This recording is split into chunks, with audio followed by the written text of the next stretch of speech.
नमस्कार, आप देख रहे हैं एनबीसी हिंदी। मैं हूं आपके साथ मयंक तिवारी। उत्तर प्रदेश चुनाव जैसे जैसे करीब आता जा रहा है वैसे वैसे तमाम सियासी दल तमाम तरह के हथकंडे अपना रहे हैं कि किस तरह से उत्तर प्रदेश की सत्ता पर काबिज हुआ जाए। हमने तमाम प्रत्याशियों से बातचीत की। हम लगातार आप तक यही पहुंचाने की कोशिश कर रहे हैं कि उत्तर प्रदेश में वर्तमान स्थिति क्या है। तो उस सर्वे में हमने पाया कि तमाम लोगों का ये कहना है कि हम परिवर्तन चाहते हैं, और परिवर्तन उसके पीछे की बड़ी वजह यह है कि ग्रामीण क्षेत्रों में कहीं न कहीं लोग इसलिए परेशान हैं कि उनके पास बेरोजगारी बड़ा मुद्दा है। उनके पास बड़ा मुद्दा है कि वो खेती से ही अपना लालन पालन करते हैं, पर आवारा पशुओं ने जिस तरह से उनकी जिंदगी को तंगहाल कर दिया है उससे वो त्राहि त्राहि कर रहे हैं। आवारा पशुओं के लिए लगातार योगी सरकार कान्हा उपवन का जिक्र तो करती है, लेकिन धरातल पर क्या कुछ स्थिति है ये बिल्कुल साफ है। आवारा पशुओं की क्या दशा है और किस तरह से लोग उनसे परेशान हो रहे हैं, इन तमाम मुद्दों पर और उत्तर प्रदेश चुनाव में वर्तमान में क्या स्थिति है, इस महत्वपूर्ण मुद्दे पर बातचीत करने के लिए हमारे साथ जौनपुर के समाजवादी पार्टी के जिला अध्यक्ष लाल बहादुर यादव जी मौजूद हैं। इनसे हम बातचीत करेंगे और जानेंगे कि वर्तमान में समाजवादी पार्टी किस तरह से तैयारी कर रही है जिससे उनको उत्तर प्रदेश की जनता पूर्ण जनादेश दे। सर, क्या कुछ कहना चाहेंगे इस पूरे मामले को आप किस तरह से देखते हैं?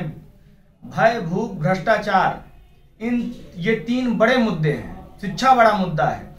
इस पर पूरी तरह से हमने कई लोगों से बातचीत की। ग्रामीण क्षेत्रों की अगर बात की जाए तो चाय की गुमटी राजनीति का हमेशा से केंद्र रही है, और ग्रामीण क्षेत्रों का ही हम इस समय सर्वे कर रहे हैं। तो वहां पर 95% लोग ये बोलते हैं कि हम समाजवादी पार्टी को लाइक करते हैं, हम परिवर्तन चाहते हैं। बसपा पूरी तरह से जीर्ण शीर्ण अवस्था में है और अखिलेश यादव जी के नेतृत्व में ही प्रदेश का विकास संभव है। आप इस पूरे मामले को किस तरह से देखते हैं?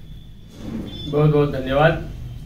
मैं लाल बहादुर यादव, जिला अध्यक्ष समाजवादी पार्टी जौनपुर। जैसा आपने कहा, ऐसी दशा में समाजवादी पार्टी मौजूदा समय में सामने चुनाव की तिथियां जो डिक्लेयर नहीं है, आने वाली हैं। समाजवादी पार्टी की तैयारी है कि बूथ जीतो और चुनाव जीतो की तर्ज पर हम जनता के बीच में हैं, और जनमानस के बीच में जहां है वहीं सपोर्ट भी आवाम से ये मिल रहा है कि आने वाले चुनाव में समाजवादी पार्टी का साथ देंगे और प्रत्याशियों को जिताने का काम करेंगे।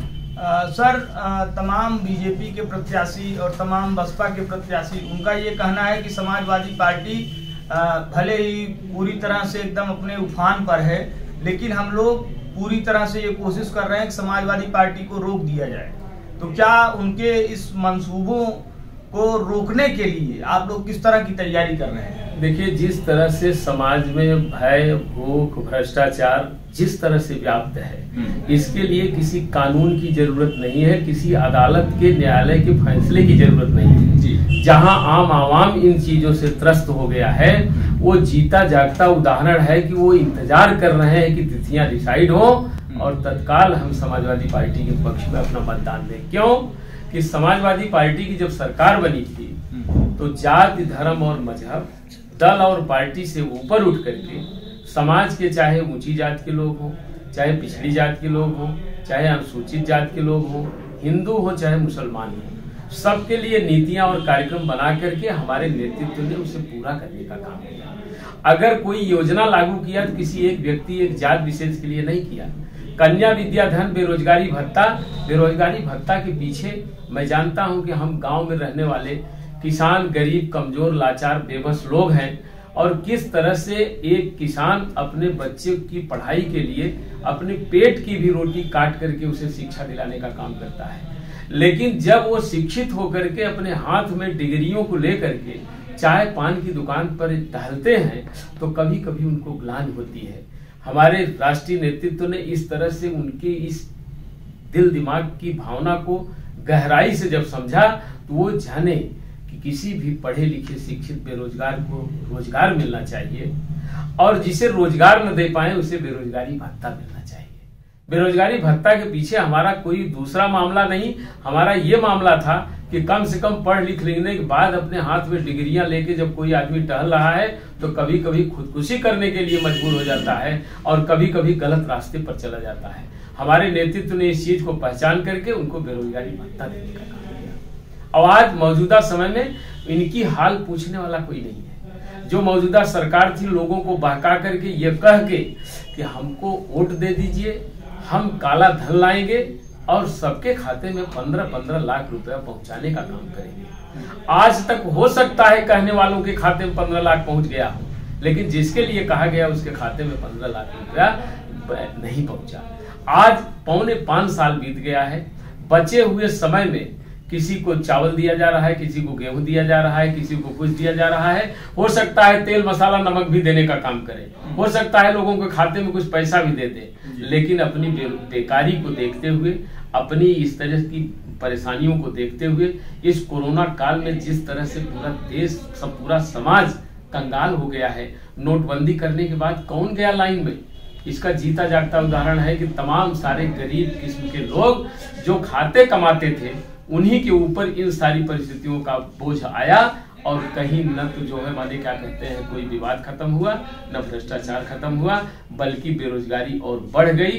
किसान बेचारा हो गया है। किसान अपनी उपज का लाभकारी मूल्य नहीं पा रहा है, बल्कि उसके लिए जरूरी था कि उसको कहा गया कि हम आपकी उपज का दुगुना मूल्य दे देंगे। दुगुने मूल्य की जगह आज मौजूदा समय में काला कानून ला करके किसान कह रहा है कि हमको ये कानून नहीं चाहिए, और एक निष्ठुर सरकार वो कह रही है कि हम ये कानून देंगे। ये राय जबरदस्ती इस तरह से लोगों को थोपने का काम किया जा रहा है। और किसान नौजवान हर जात में होते हैं, हर जात में होते हैं। उन किसानों नौजवानों के मन में ये बात उतर गई है कि बहुत जल्दी चुनाव आए और हम इनसे निजात लेके, और विकल्प में सिर्फ समाजवादी पार्टी है जिसकी कथनी करनी में कोई अंतर नहीं, जो कहते हैं उसे करके दिखाते हैं। सर, उत्तर प्रदेश में अगर समाजवादी पार्टी की सरकार बनी, आपको कोई महत्वपूर्ण पद मिला, तो आप जो जमीन से जुड़े लोग, जैसे जो बिल्कुल शून्य से जो अपना शुरुआत कर रहे हैं, उनको विकास की मुख्य धारा से जोड़ने के लिए किस तरह से काम करेंगे? देखिए, मौजूदा समय में समाजवादी पार्टी के माननीय राष्ट्रीय अध्यक्ष जी जहां 5 साल की सरकार चला चुके हैं और जिस तरह का अनुभव उनको प्राप्त है और जिस तरह से लगातार लोगों के दुख दर्द में शामिल होकर के जो अनुभव उन्होंने प्राप्त किया है, वो और दूसरा जो है हमारे पार्टी के राष्ट्रीय संरक्षक माननीय मुलायम सिंह यादव जी, वो गांव में साइकिल चला के निकले हैं, गांव की पगडंडियों पर भी साइकिल चलाए हैं खुद, और एक शिक्षण कार्य से जुड़े हुए होने के नाते समाज के आम आवाम के बीच में किस विषय की आवश्यकता है, सड़क, बिजली, पानी, दवाई, पढ़ाई से लेकर के हर चीजों का उनको अनुभव है। और अवसर मिलने के बाद उन्होंने करके दिखाया है। और किसी कन्या विद्या धन, एक लोगों को विधवा पेंशन, एक उदाहरण मैं देना चाहूंगा। विधवा किसी के घर न हो, बड़ी बात है, लेकिन विधवा पेंशन लागू करके माननीय नेताजी ने अपनी सरकार में अपने अनुभव का परिचय दिया था। अनुभव इस बात का कि विधवा जहां हो जाती है, आप जानते हैं कभी कभी परिस्थितियां अगर नाजुक हैं तो 10 रुपए की भी महंगाई उनके सामने आ जाती है, लेकिन एक विधवा को अगर विधवा पेंशन 500 रुपया मिल गया, 200 रुपया मिल गया, 1000 रुपया मिल गया, समाजवादी पेंशन से 55 लाख लोगों को, महिलाओं को उन्होंने जोड़ दिया। आज एक चीज उन्होंने कह दिया, इरादा जाहिर कर दिया है कि जैसे ही सरकार बनेगी 10 लाख लोगों को नौकरी पहली कैबिनेट में दी जाएगी। और वो ये कहते नहीं, ये विरोधी कहते हैं कि समाजवादी पार्टी के नेता जो कहते हैं उसे करके दिखाने का काम करते हैं। अगर उन्होंने नौकरी देने की बात इस तरह से कह दिया है और उन्होंने ये कर दिया है कि हर हालत में दवाओं को मुफ्त में देने दिलाने का काम अगर उन्होंने किया था, तो ये तो अवसर बनते ही जो एक कमजोर, लाचार, बेबस लोग, आज गंभीर बीमारी में कोई व्यक्ति परेशान हो जाए, इलाज कराने की व्यवस्था नहीं है, अस्पतालें एकदम सुस्त हो गई हैं। लेकिन 108, 102 और इस तरह से 112 और ये तमाम सारी चीजें कहीं के विषय, ये समाजवादी पार्टी का ही, ये उनका अनुभव ही है कि जिस चीज को ला करके यहाँ जो प्रदेश में लागू कर दिया और आज उसका फायदा लोग ले रहे हैं। गाड़ियां इसलिए खड़ी हो जा रही हैं कि उनको तेल का पैसा मौजूदा सरकार नहीं दे रही। इसलिए अनुभव इस तरह का है कि हमको मौका मिलेगा तो हम जानते हैं कि किसको किस चीज़ की ज़रूरत है। और मैं जानता हूँ कि उनकी आत्मा को शांति नहीं मिली है। जिन्होंने आज़ादी दिलाने का काम किया वो सर्वांगीण विकास चाहते थे और सर्वांगीण विकास करके हम लोग दिखाने का काम किया। सर, एक आखिरी सवाल हमारा ये है कि अखिलेश यादव जी की सरकार में, समाजवादी पार्टी की जब सरकार थी उत्तर प्रदेश में, उस वक्त उन्होंने लैपटॉप वितरण का कार्यक्रम किया था। इंटर पास जितने भी लोग थे जो फर्स्ट क्लास फर्स्ट डिवीजन से पास थे, उनको लैपटॉप दिया गया बिना किसी भेदभाव के। भारतीय जनता पार्टी भी लोगों को, जब चुनाव बेहद नज़दीक आ गया है तो अब जो है ये अनाउंस कर दी है कि हम उनको टैबलेट देंगे, तो उसके जरिए वो अपना पठन पाठन करेंगे। तो आप इसे किस तरह से देखते हैं? ये बच्चों को शिक्षा से जोड़ने का कार्य है या केवल चुनावी लॉलीपॉप?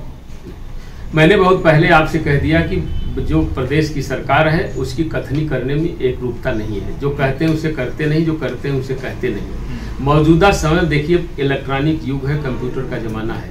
मौजूदा समय में इस सरकार ने अपने घोषणा पत्र में कहा था कि लोगों को लैपटॉप और टैबलेट देने का काम हम करेंगे। आज तक 4.25 साल तक इन्होंने नहीं दिया। और हमारे माननीय राष्ट्रीय अध्यक्ष जी जहाँ के सांसद हैं वहाँ व्यवस्था उपलब्ध करा करके उन्होंने नौजवानों को, पढ़े लिखे लोगों को जहाँ उत्साहित करने का काम किया, वही लैपटॉप भी बांटने का काम किया। आज पढ़ा लिखा शिक्षित बेरोजगार नौजवान अपेक्षा कर रहा है कि सरकार हम लोगों को भी लैपटॉप दे। ये सही है कि मन मेरा मचेस्ता है कि हम पूरे प्रदेश को नहीं कर सकते, हम सत्ता में नहीं है, लेकिन इसके बावजूद भावना में मेरे है, मेरा अवसर बनते ही उन नौजवानों की भावनाओं का आदर निश्चित रूप से किया जाएगा। ये सरकार नहीं करेगी। तो ये थे हमारे साथ समाजवादी पार्टी के जिला अध्यक्ष, जौनपुर से जिला अध्यक्ष हैं लाल बहादुर यादव जी, जिन्होंने साफ तौर पर कहा कि मौजूदा उत्तर प्रदेश की सरकार यानी योगी सरकार पूरी तरह से लोगों को बरगला रही है, और अगर समाजवादी पार्टी की सरकार बनी तो विकास के एजेंडे पर काम किया जाएगा, अंतिम व्यक्ति तक लाभ पहुंचाने का काम किया जाएगा। देश दुनिया की तमाम बड़ी खबरों के लिए जुड़ रही है हमारे साथ, देखते रहिए NBC हिंदी।